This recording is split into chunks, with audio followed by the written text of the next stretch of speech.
لا قانونه ګرځول شوی تحریک طالبان پاکستان د خیبر پختونخوا د خوراک او د لوبو وزیر عتیب خان نه د 80 لک روپو د قلم غوښتنه کړې ده. صوبایي وزیر د خط تایید کړي ویلې دي چې ادارې په دا خط خبر کړي دي، خو طالبانو د دې خط تردید کړي دی، وایي چې څوک هم د دوی په نوم قلمونه اخلي نو دوی به په ضد کاروي کوي. د خیبر پختونخوا د لوبو د خوراک وزیر عتیب خان پرون د مطبوعاتو سره په خبرو کې ویلي چې خط ورته ترلاسه شوی، څنګه چې نورو خلکو ته د غرنګ خطونه راغلي دي او ادارې خبر کړي په هغه کاروي کیږي. هغه ویلي چې په نور چا نه دي خبر چې بل چاته هم د خط راغلي دي، چې بل چاته هم د خط راغلي دي کنه خود ته راغلي دي. هغه په ښکارا ویلي چې دا مسله شتون لري. خورستو پاکستانی میډیا د تحریک طالبان پاکستان لخوا داسې خبرونه خواره شوي چې ټي ټي پی دا خط نه دی لېږلي.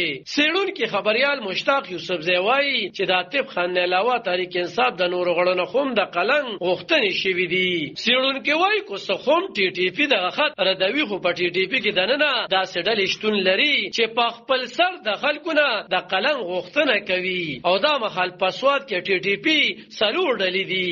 بلور ته د صوبایي حکومت ویان برستر سیپ ویلي دي چې د خیبر پختونخوا حکومت بکله خوم د قلم غوښتنې ونزغمي او کوم یو کستا خوم دا ډول خط یا ټلیفون راځي باید چې ادارې پرې خبر کړي. په خیبر پختونخوا اسمبلی کې د عوامي نشنل ګوند پارلماني مشر سردار حسین بابک ویلي چې د اسمبلی یو شمېر غړو ته د قلم یا بتي لپاره ټلیفون نشوي دي، خو د صوبایي وزیر اعلی محمود خان پر خاموش دي او دا د افسوس وړ خبره ده.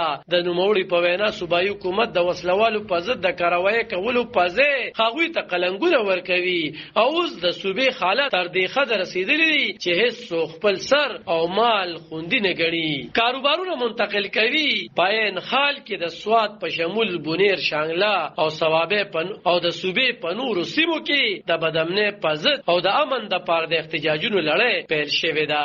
علب خان شیرپو دلبر نیوز 400